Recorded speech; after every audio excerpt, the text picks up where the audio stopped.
Assalamualaikum warahmatullahi wabarakatuh. Kami dari kelompok 11 akan mempresentasikan makalah kami yang berjudul Kerajaan Pajang dan Mataram Islam. Sebelumnya, perkenalkan, nama saya Maisyaratul Lailiyah sebagai pemateri yang pertama, dan pemateri yang kedua yaitu Khofifatus Sa'adah, dan pemateri yang ketiga Muhammad Arif Sivananda. Langsung saja ke materi yang pertama, yaitu latar belakang berdirinya Kerajaan Pajang dan Mataram Islam. Kerajaan Pajang pada awal berdirinya atau pada tahun 1549 bahwa wilayah Pajang yang terkait eksistensi Demak pada masa sebelumnya hanya meliputi sebagian Jawa Tengah. Hal ini disebabkan karena negeri-negeri Jawa Timur banyak yang melepaskan diri sejak kematian Sultan Trenggana. Pada tahun 1568,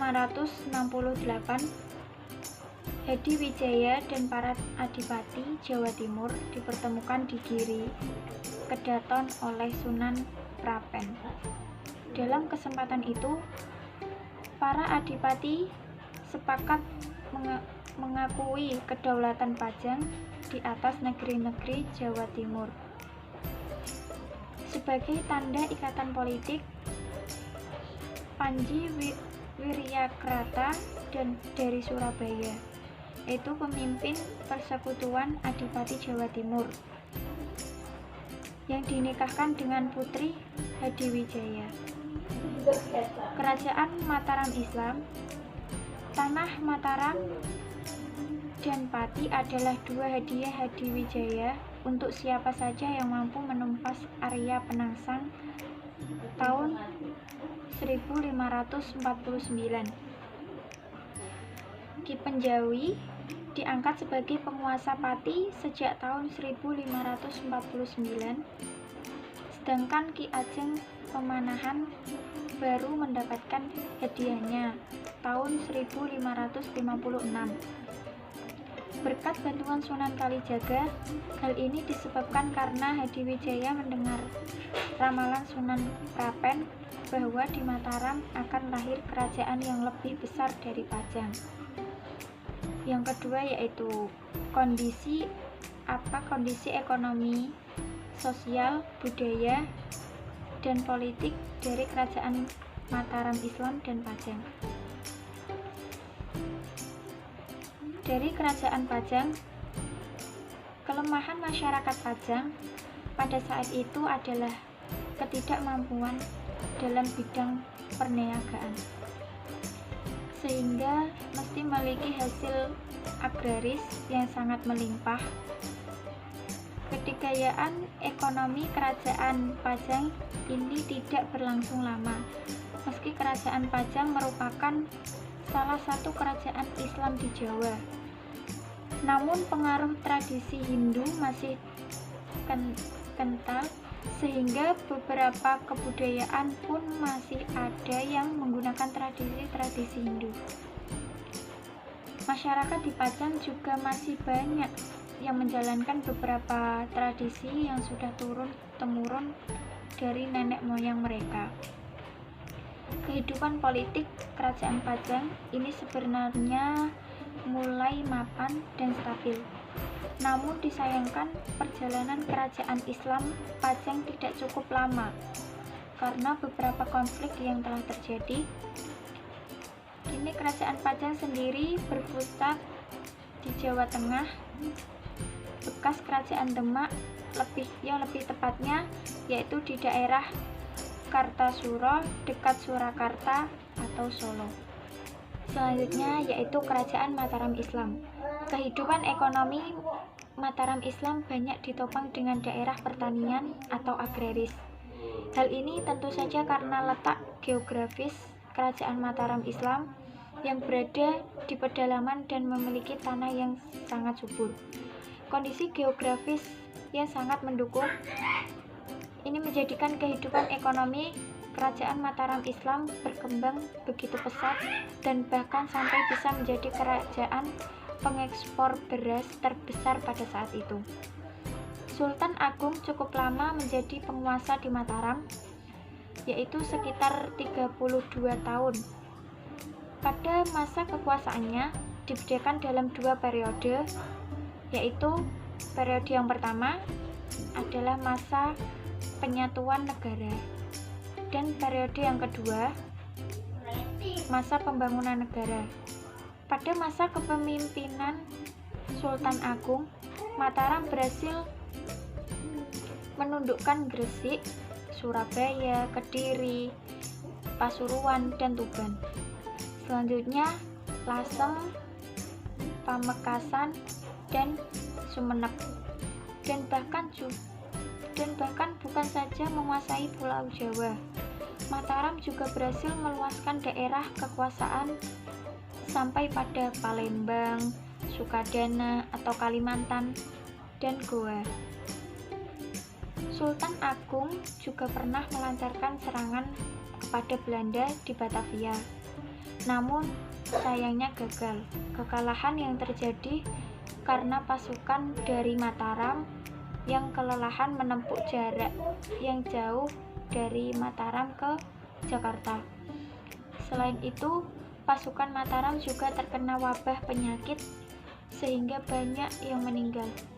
Setelah Sultan Agung meninggal, tidak ada raja yang sekuat dan sebagus Sultan Agung di Mataram, dan sehingga melambat laun kerajaan Mataram Islam menjadi tenggelam dan runtuh karena adanya perebutan kekuasaan antar saudara. Selanjutnya adalah runtuhnya Kerajaan Pajang dan Mataram Islam.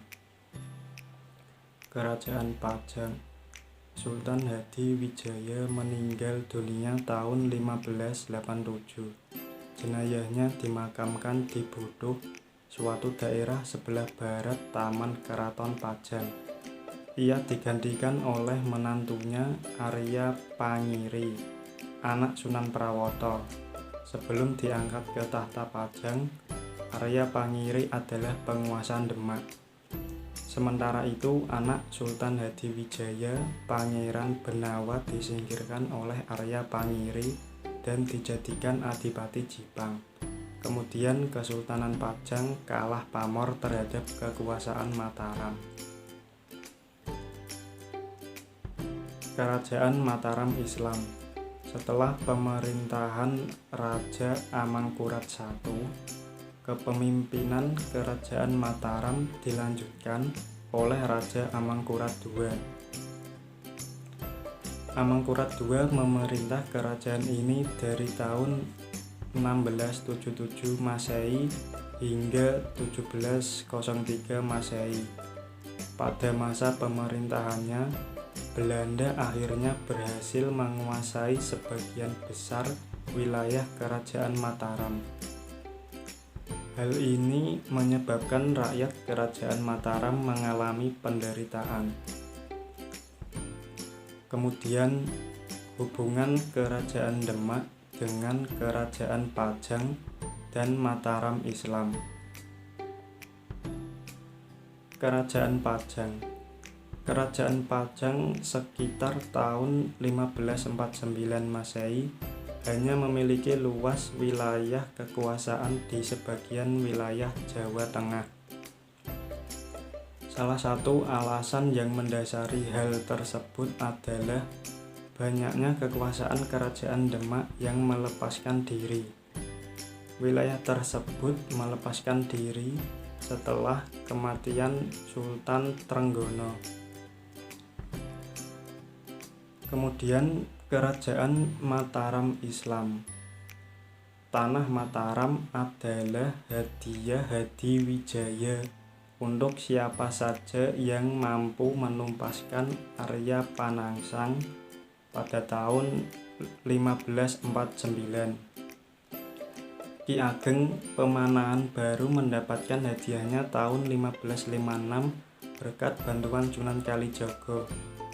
Hal ini disebabkan karena Hadiwijaya mendengar ramalan Sunan Prapen bahwa di Mataram akan lahir kerajaan yang lebih besar daripada kerajaan Pajang.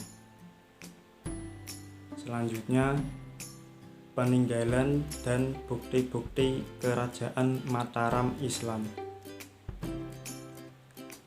Yang pertama, Sastra Gending karya dari Sultan Agung.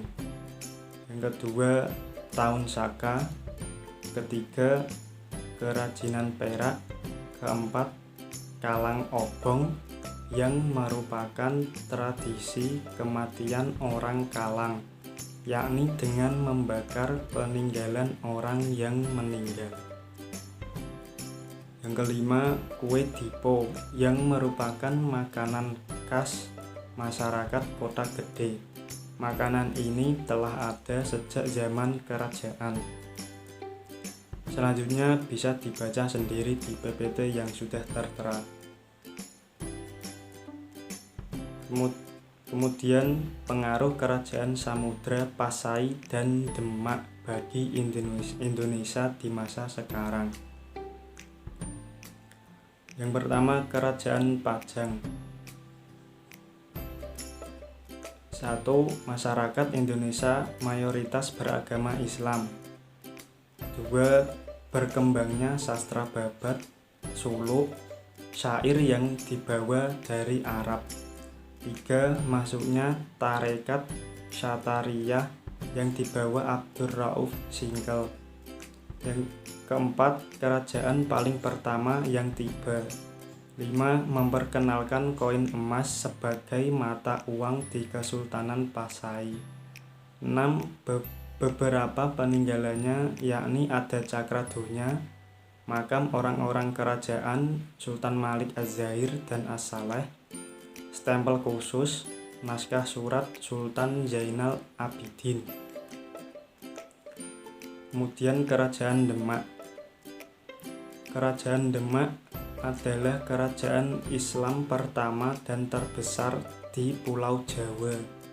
Kerajaan Demak didirikan oleh Persekutuan Pedagang Islam di pantai utara Jawa yang dipimpin oleh Raden Fatah, seorang keturunan Raja Brawijaya V yang menikah dengan putri dari Vietnam yaitu Cem.